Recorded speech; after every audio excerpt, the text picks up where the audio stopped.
Hey, Payette, it's nice to be with you guys again. I'm excited to be able to share this presentation. This will be kind of our big culminating activity for this year. We'll continue to work together in our monthly trainings. I'm going to give you a little over a month to complete this activity, although it definitely shouldn't take you that long. I recorded it several times and it's been about 45 minutes. So this is my goal, to get it to about 37 minutes, if at all possible. Please forgive me if I go over a little bit. I am going to walk you through the information and the activities, and then you will find the actual activities in the Google Classroom, as well as some of the resources that I mentioned. Okay, so what we're going to do is we're going to reflect and plan forward, and this is the individual component of that. I'll be meeting with your principals through the month of March and April to do a building level reflection, as well as a plan forward, how to move the work that we've done over the last 2 years, how to continue to move it forward based on the results and the summaries from the components of a trauma-informed school survey that you all completed. I'll go through, again, this information and then highlight information from the survey, as well as from the behavior data that you've been entering. Just a reminder, make sure that you get that completed each month. That information is really helpful for us to be able to determine trends. I'll show you a graph in one of the resources that I add. In that graph, what it does tell us that there's a trend regarding behavior referrals, and that trend is going down. So we have fewer and fewer, and significantly fewer, behavior referrals. Please keep in mind that not everyone has submitted their behavior referrals consistently, and or the data isn't complete. However, based on what has been submitted, it certainly gives us an idea that what you guys are doing is working by preventing some of these behaviors from escalating, and the proactive work that you've been doing, as well as the relationship building that you've continued to do. So keep up the great work there. Again, this will be available for you, I believe, through early April. Please make sure you submit all that I'm asking you to submit, just to help us to know what has been completed and what hasn't been completed. And then your principals, when I meet with them, they'll be able to help support you with any information that you need in addition, in order to get things completed. Okay, so let's jump right into this. Again, this is a reflection and planning piece. This is truly for us as individuals, although a lot of this will also apply to you as a colleague, and as a school, and then as a district. Why are we doing this? So the why. We know that if we want students to succeed, we must create an environment where we can be successful as the adults as well. And I would say that all of this work that we've done around trauma-informed, and knowing that kids that come from tough places and or have high exposure to chronic stress, they're more wired for safety versus learning. And so we know that we have to be prepared to create an environment that creates a felt safety as well as a real safety, where they can access that part of their brain that is about connection and learning. In order for us to be able to do that, we ourselves have to be able to stay out of our brainstem as much as possible, and be prepared to respond to those difficult situations versus reacting to them. Okay, we know that educators can't do everything. Time is finite, and we know that we must take things off of our plate that aren't moving us forward. And so one of the activities that we're going to do today is centered solely on that. What are we spending our time doing, and what can we remove? Now, I want to do a little commercial break here, and just encourage you to stay curious as you go through this activity, and know that oftentimes it feels like things are just being piled on us, and our plates aren't getting bigger. We don't get more time. The asks keep coming. And while that may be true, we do have things that we can be in control of, and ways that we can navigate what we're being asked to do in a way that helps, again, move us forward and makes it so it feels not quite so heavy. So we're going to talk about that. And we also know that we must create the mental and emotional and physical as well as spiritual bandwidth that is needed. And I hate to say it, but truly, we are the only ones that can create our own bandwidth. We have to be aware of what's happening in these four domains, as well as intentional about where and how we're spending our time personally developing in each of these areas. We know that this is a very difficult job. One of my early trainings with you guys, we talked about how the research is pointing towards being a teacher or an educator, an administrator is one of the most stressful things that you could choose to do, which makes it equally as important. And that the damage that that stress can do to our well-being, our physical and mental health. So we want to address that. We want to acknowledge it. And then we want to do the things that we can control in order to address it. And we do that because it's at an all-time high. Things are getting harder. But we must ask ourselves how our decisions directly affect our well-being. And then we want to be healthy and resilient, not only for ourselves, but modeling this for kiddos within our schools, as well as our own kiddos. But we know that emotional exhaustion correlates significantly with lower achievement. And this research primarily comes from Forbes. And if you want to dig in deeper, let me know and I can give you that information. Okay, we also know why it's critical. Educators in the US are 40% more likely to experience symptoms of anxiety in comparison with other high stress healthcare workers, office workers, as well as high stress jobs like farming and being in the military. So again, we know this. This is our day in and day out world. But it's important to note that it is one of the highest stress and anxiety inducing professions. We also know that there are effects that can be negative from working in a high stress environment, which some of those symptoms you'll see on the right hand side. We talked about some of these in the past. The big picture is if what is happening to us day in and day out, if we're not proactive and being responsive to how we're feeling, these are some of the negative effects, and over time that definitely can have some negative outcomes that we want to avoid. Okay, with that in mind, just really some data around the profession. We know that it's the number one most burnt out profession in the United States. 44% of educators in K-12 schools report often or always feeling burnt out. 90% of educators claim that feeling burnt out is a serious problem. And over half of educators say that they will leave teaching sooner than originally planned. We know that there are so many jobs in the education world that have not been filled. They just remain empty, as well as the workforce. There's 500,000 fewer educators in the American public school system post-pandemic. And of those that have remained in the profession, 30% of teachers were found to be chronically absent. And we all know the research behind the impact of a teacher being absent on student learning and behavior. Also, we know that 80% of schools report that student behavior has worsened significantly in recent years.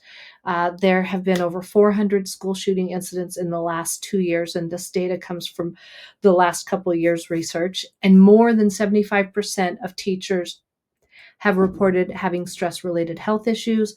85% of teachers report that their jobs are unsustainable. Teachers in K-12 grades are the number one most burnt out profession in the US, and about 28% of educators experience symptoms of depression, and that's almost double other professions. So we know all of this. What are we going to do about it? We're going to take control. And this is the part where I just encourage you to stay curious. Oftentimes, especially over time, if we have been exposed to chronic stress, we have the same reaction that the kids that we've been talking about have. Things are difficult to navigate. It's very cloudy and hard to reach a balance or that homeostasis where we can see kind of the light at the end of the tunnel, and that we can see the opportunity that we have in order to be proactive and kind of turn this ship around in a way that is not only benefiting ourselves, but also benefiting the students that we work with. This is that time, that old analogy of if you're in an airplane and you have a baby on your lap and the airplane, is having trouble and the oxygen mask drops down, our first instinct, especially as educators, is to put that oxygen mask on the baby. That's great. It's from your heart. Completely get it. I'd be the same way. However, what we know is that that will keep the baby alive for a little while. But what's going to happen to that baby when we don't have oxygen and we're not there to be able to help them?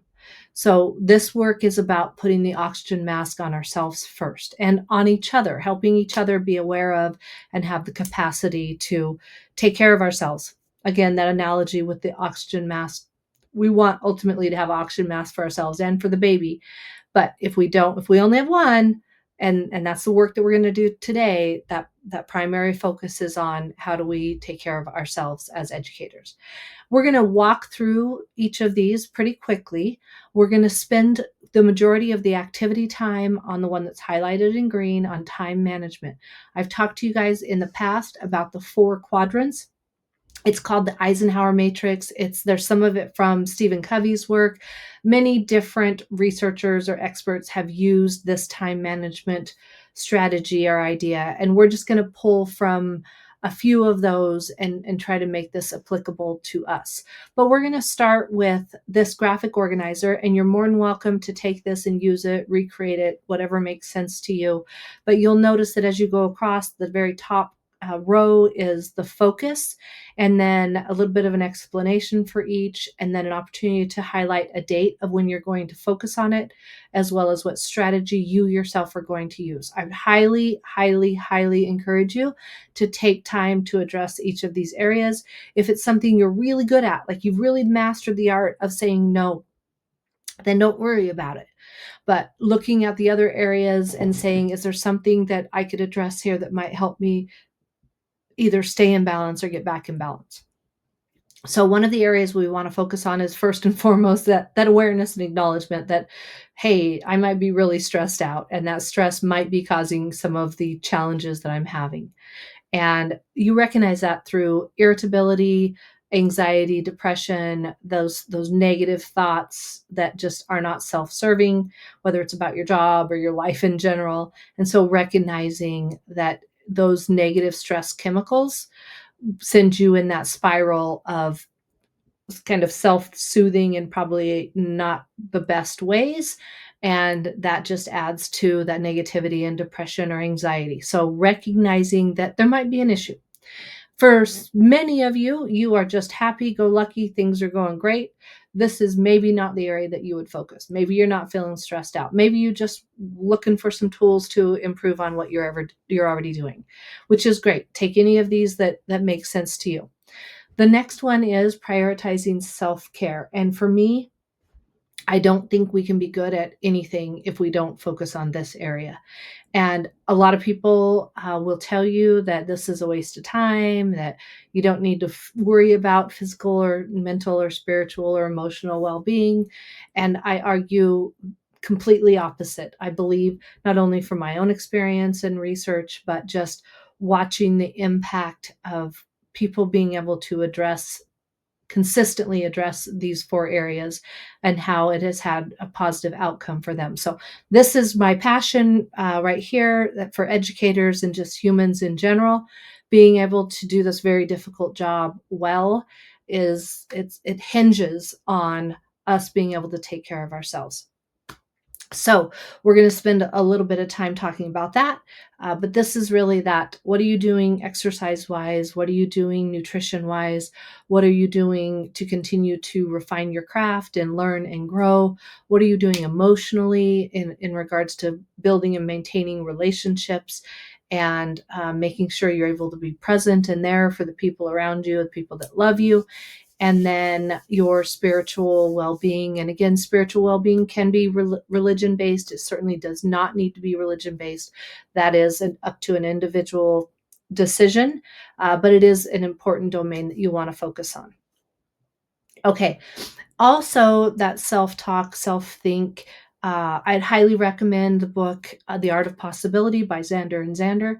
I read that early in my career, and I believe it was a game changer for me in how I thought about things, a very personal, transparent conversation that I had. My husband and I were going through a difficult time.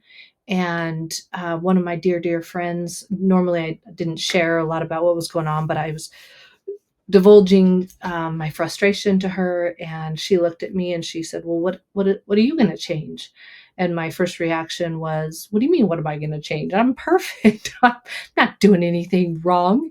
And in reality, it was very much connected to the book, or the information in this book, around recognizing that you are 100% in control of the success of your interaction with other people. Now, that might be a hard pill to swallow for some of us, which it was for me, but it definitely was a game changer for me because it changed the way that I thought about what was happening. And what I know is what we think is what we do, and it is certainly what we get. So, being focused on being mindful and choosing positivity. We in the past we've talked about circle of influence, circle of control, and we know that if we choose to focus on the outside circle, which is the circle of concern, that is the things that happen to us that we can't control. Those are things like state mandates and some of the legislation that's coming down as of late, and the challenges that our kids come into our classrooms with, and special ed law, and all those things that, while they may be concerning and there might be justification for being frustrated about some of those, focusing our energy there only makes that part of the circle bigger, and that's where we focus and that's where our energy goes, and so that area gets bigger and bigger, and our area of influence, the circle in the inside, the smaller one, or the one on the inside, gets smaller and smaller, and that inside circle is that circle of influence. So what we know is one of the biggest things that we can focus on in order to grow the circle of influence is our how we think about things, how we respond to things, how we talk about things. And when I say things, I'm talking about situations and people and those things that we get frustrated with. Are we talking about the negative end of it, or are we choosing positivity? And this is in no way intended to be a Pollyanna, rose colored glasses, everything's wonderful, let's kumbaya and celebrate and move forward. Certainly that's not what this is about. This is about recognizing that there are certain things that if we spend our energy and effort there, it builds this negative culture and these negative interactions and a negative response. And as you can see here, what we think is what we do, and it's what we get. So if we flip that around and we focus on that inner circle, the things that are positive and we can control, and things like being proactive, that's only going to grow. So we'll spend a little bit of time there, but those two, self-care and how we respond to things and how we think about things, I want you to keep in mind as we move forward.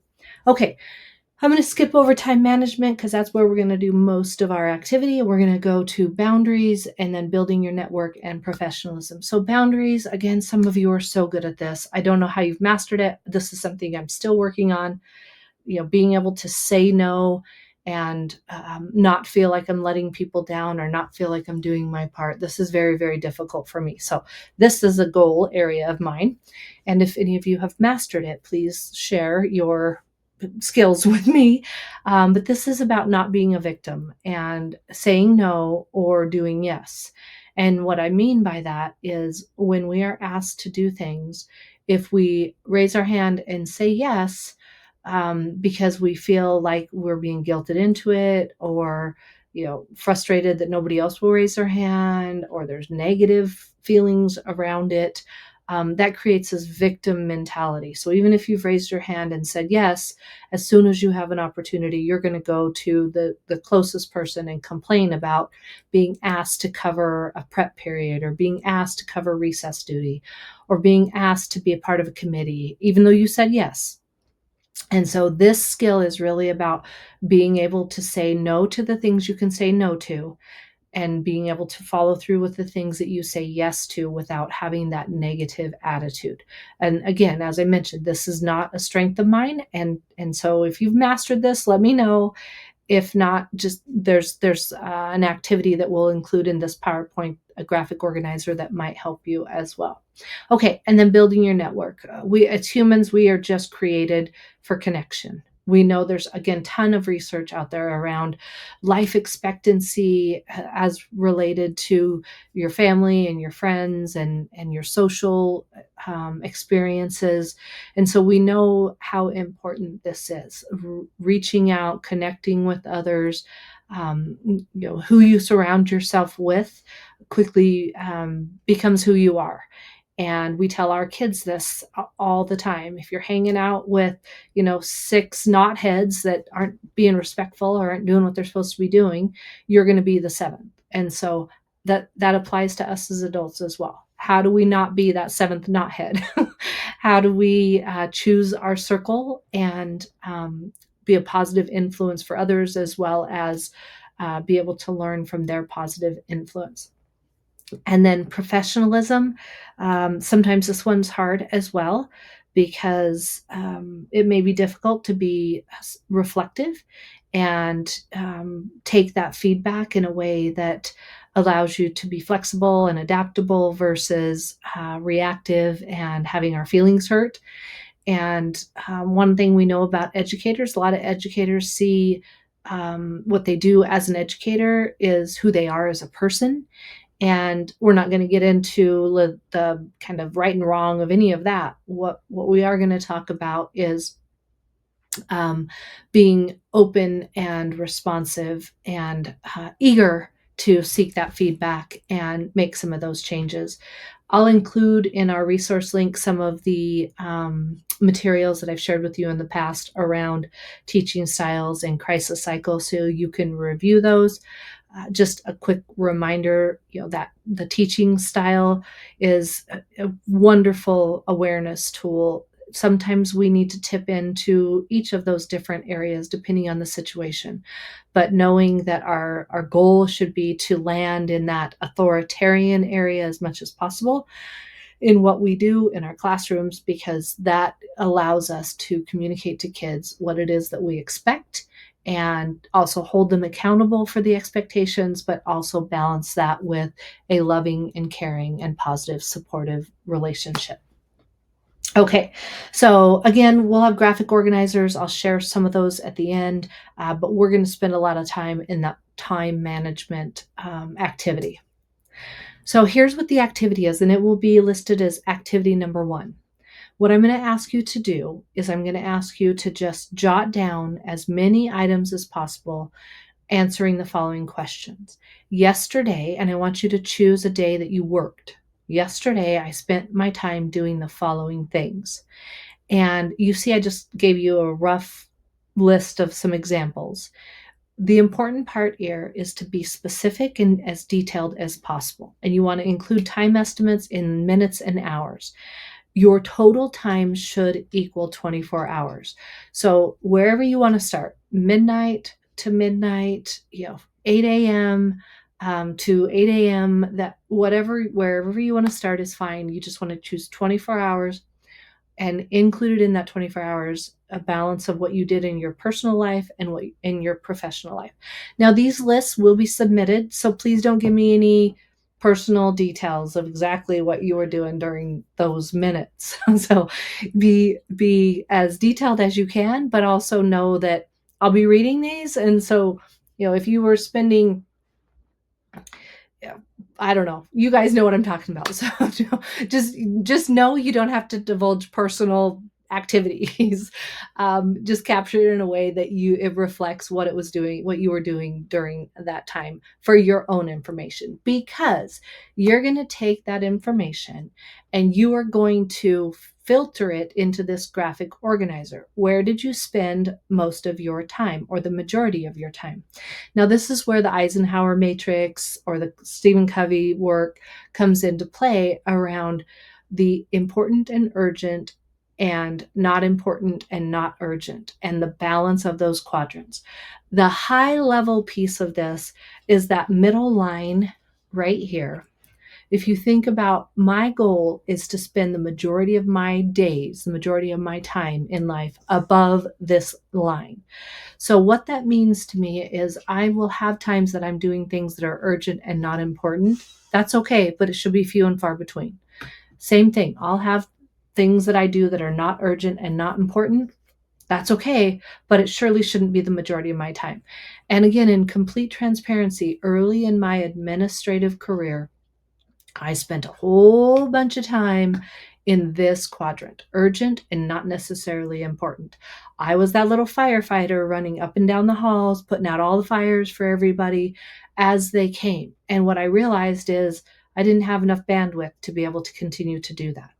I had to figure out, how do I move some of these things that are consuming my time up to urgent and important as appropriate, but more importantly to not urgent and important. And that is this quadrant right here is the golden square, golden rectangle, whatever you want to call it. This is where you want to be as much as you possibly can be.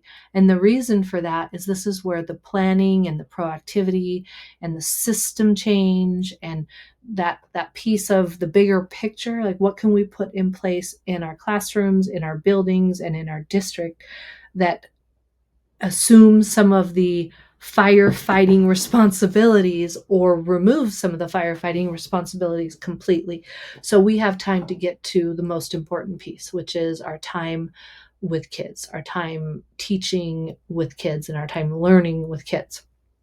So this activity is going to be taking your list from here and putting it into this matrix. And again, there'll be an activity and a link and a spreadsheet where you'll be able to add those in. Once you get done with that, I want you to take a second and reflect on, where am I spending my time? So what has the majority? So you're going to add up. If you have, 3 hours in here and 6 hours in here and 3 hours in here, and that's, I think that would be 12 hours. So are you spending your other 12 hours in the not important, not urgent? Well, you're going to ask me, how do I decide what is what? The Eisenhower matrix helps us think about that.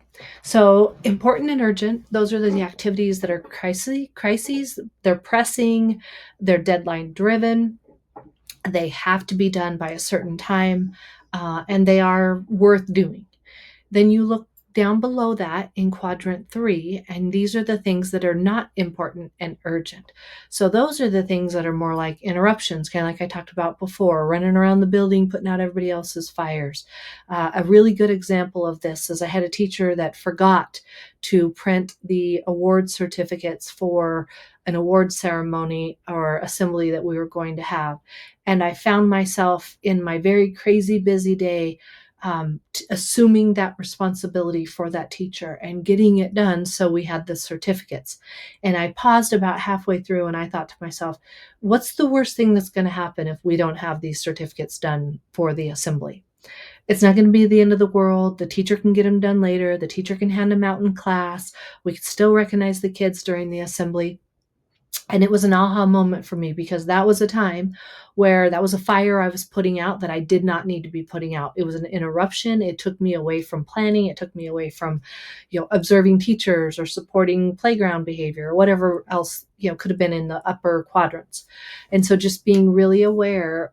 And one of my favorite sayings is, don't let somebody else's lack of planning create a crisis on your behalf. And I was the textbook case of that. Everybody else's crisis, I felt like I had to go run around and fix it because that's what the principals are supposed to do. And in reality, we should be spending our time above the line, preventing crises as much as possible, and spending the time to think about, how can I help make sure that teachers have what they need when they need, and these things are done ahead of time. Okay, so quadrant 3, again, not important, but urgent. You can see the list there. Some meetings, please don't go back and tell your principals that their meetings are not important while they may be urgent. That's not the point of this, but thinking about, are there some meetings that we might have scheduled that we could do maybe through email, or restructure how those meetings work so they're not as time consuming? And then again, in this quadrant, some of those popular activities and proximate or pressing matters. Maybe, you have a Gonzaga game on, and all you Gonzaga fans out there, yay. But you have a Gonzaga game at a certain time, you forgot to pre-record it, and it's urgent, maybe not important, although I don't believe that, but it's urgent, and you can't watch it at a different time. So think about some of those activities that you identified here and see where they make sense. Now, this is not a pass fail activity. There's no right or wrong. This is really just a reflection activity for you. So moving on, we're going to go in the upper right hand corner, which is important and not urgent. And again, this is that golden area. This is where we ultimately want to spend the majority of our time, because these are the activities that are about prevention and capability improvement, relationship building, recognizing new opportunities, and being able to spend time planning, as well as being involved in recreational activities. Last but not least, in that lower right-hand corner, you have not important and not urgent. And I hate to say it, but this is where we find ourselves spending a lot of time in the evenings and during our free time if we spend our work time in this quadrant. And the reason I say this is exhausting emotionally and physically. And by the time we get home at the end of the day, all we want to do is kick off our shoes, have a beverage of sorts, and Netflix binge, or whatever it might be, to kind of get back to that feeling of homeostasis. And why it feels good in the minute, it certainly doesn't help with capability improvement or being proactive or planning. So while we may spend some time here, we want to make sure we're not spending a whole lot of time in that quadrant. So again, take your list from here, think about where it would go in each of these areas, do the work to put it in each of those boxes, and then take a look at, out of those 4 quadrants, what is your total time for each quadrant? And then where are you spending the majority of your time? Now, oftentimes for those of you that get 6 to 8 hours of sleep, people will say, where do I put sleep? I'm going to tell you, sleep goes in that important and not urgent quadrant. And if you prioritize that, that is about capability improvement. That is about relationship building. Because if you don't get enough sleep, you're not very kind. And it just gives you an ability, or the opportunity, to rebuild those connections mentally. I mean, there's a ton of research out there around the importance of sleep. And if you're only getting 3 to 4 hours of sleep, that certainly is not serving you well. It would still go in the important and not urgent because it's 3 to 4 hours of sleep. But that is an area that I would say you're going to want to increase that to that 6 or 8 hours. And many people will tell me that's not possible. It is. I challenge you, 6 to 8 hours of sleep. If you start to balance some of these other areas, that is one that it will fall into place for you. Okay. Once you get that done, this is the reflection opportunity. Again, highlight in the graphic organizer that I'm going to give you, highlight the quadrant that has where you've spend the majority of your time. And then take a second to think about, okay, if I'm spending all my time in quadrant 2, I'm just going to go celebrate. I've got this mastered. I don't need any help. Thanks, but no thanks, Christy. Moving on. But if you're finding that you're spending a ton of time in some of these other quadrants, what are some areas, some focus areas that you could work on and strategize around to help get you up into this quadrant 2? And again, sometimes in this quadrant 1, this is definitely an area that we want to be in, but that shouldn't take up all of our time. Okay, once you've identified the one where you spend most of your time, and you've thought about which area do I want to focus on, I want you to go through a process of planning. Now, you guys know I am a planner. I am a junkie through and through when it comes to, it doesn't matter. Early on, I was a Franklin Covey planner junkie, and now I'm an Ink and Volt dashboard junkie. It doesn't matter what tool you use. It's the mindset you use when you're doing the planning. And the mindset is truly illustrated in the quotes on the right hand side. And every one of them will talk about time management, planning, making lists, all of that. It's really for naught. It's wasted time if it doesn't center on self care. Because self care, again, is about those four quadrants. What are you doing for physical wellness? What are you doing for mental wellness, emotional wellness, and spiritual wellness? And you'll see this is funny. You can tell that this graphic was created by ChatGPT, who needs to work on the spelling of some of these labels, but you get the point. So you'll notice the biggest rock is personal development.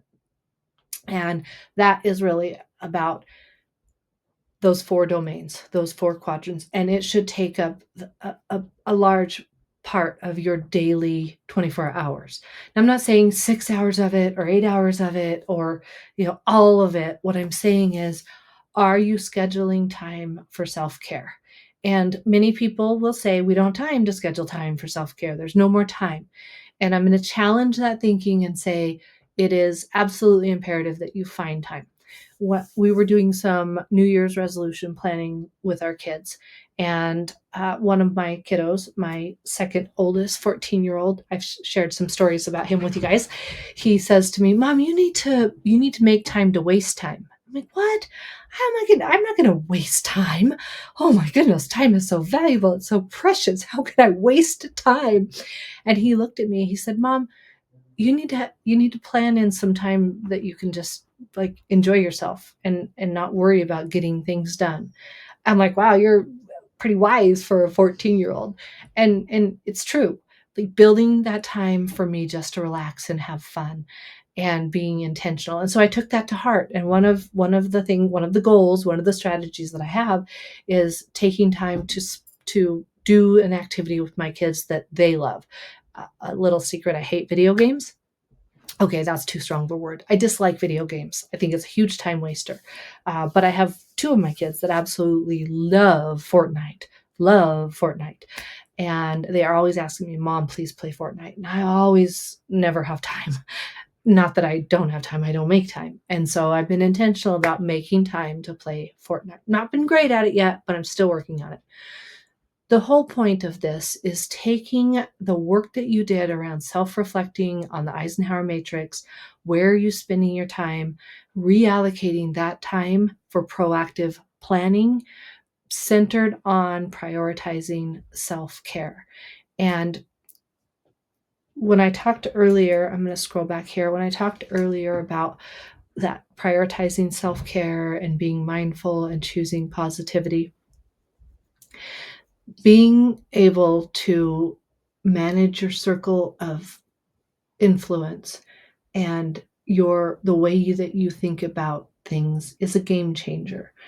And part of that is recognizing that there are so many things in this world that happen to us that we cannot control, and identifying what we can control and focusing our energy on those things will move you above this line and give you freedom to be able to quit putting out all those fires and then quit feeling bad about having to put out all those fires.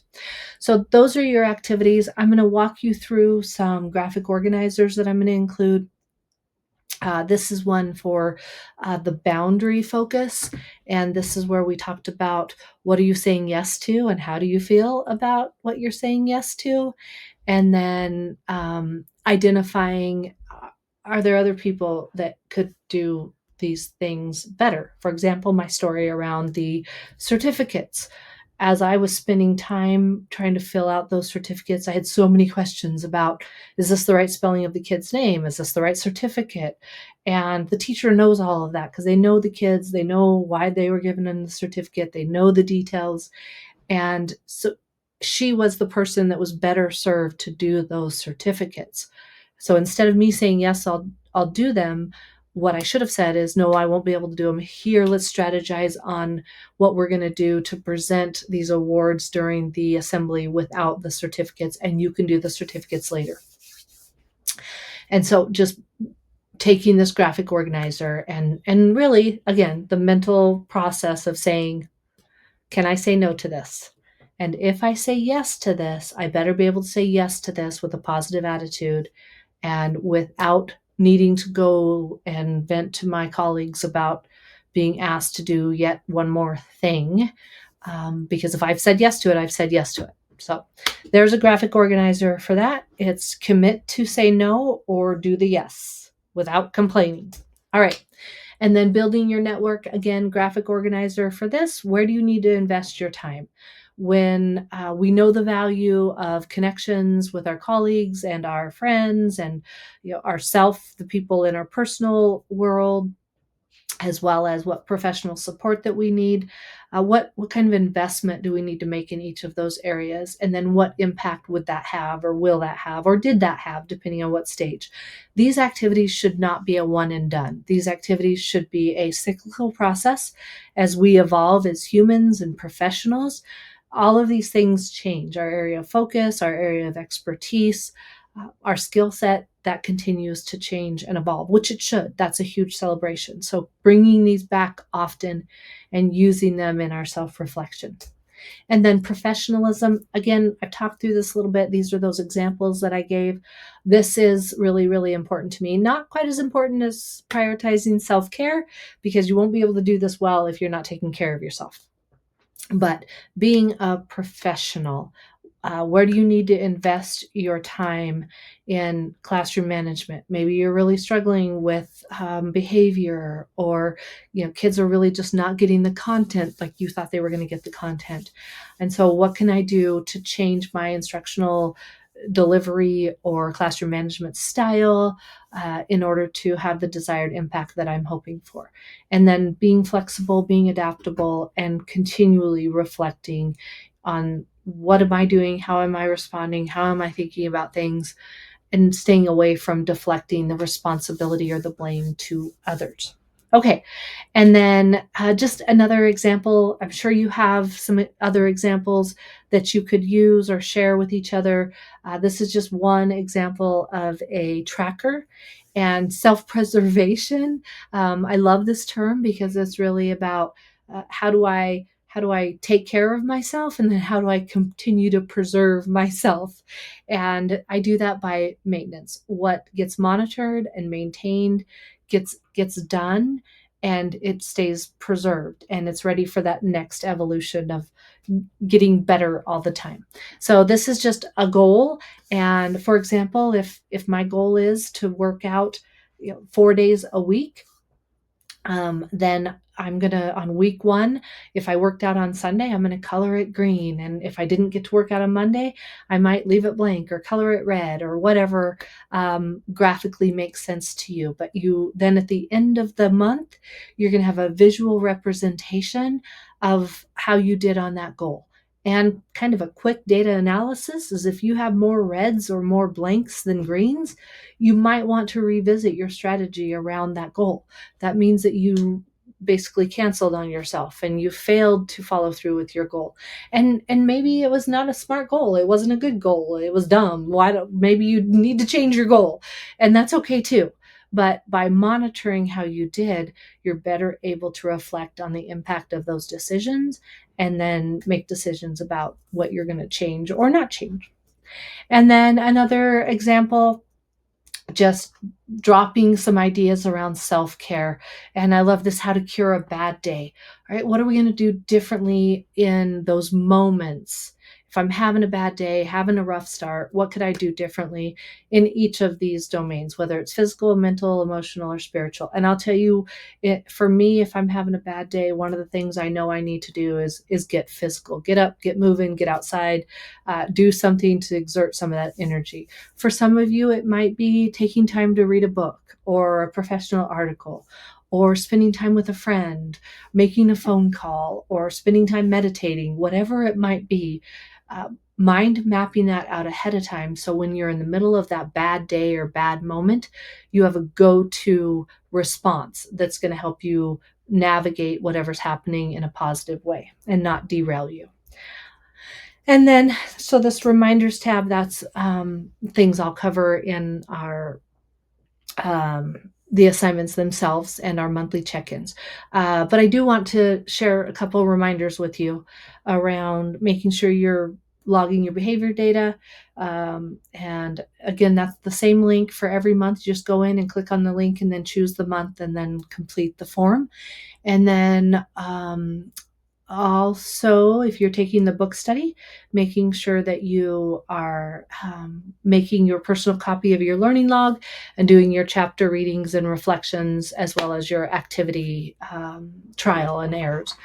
And then just know, I think I might have shared this with you, I'll be meeting with your principals and we'll be working on the information from surveys and working forward on a plan. So they should be bringing that work to you as well. All right. I don't know what my time is yet. I'm hoping it's under the goal. If not, please forgive me. We are giving you over a month to complete this. So throughout now and when it's due, hopefully you'll have enough time to get this done. If not, don't hesitate to reach out. I'm happy to help however I can. The activities themselves that will be included in the Google Classroom should walk you through this. And so you can do them as you're watching this or listening to it, or you can watch this in its entirety and go back and do those activities. All right, you guys, thank you for all the work that you do. I say this every time I'm with you. It's amazing and inspiring to know what you guys are doing day in and day out, and just your heart for making Payette the best possible learning environment for the kiddos that you serve. I am humbled and just grateful to be able to be a part of the work that Payette has been doing over the last couple of years, and happy to brainstorm with any of you and kind of be a think partner if there are specific challenges that you're having. Have a wonderful week. I hope you have a great week of student or parent-student conferences, and be well. Thanks, guys.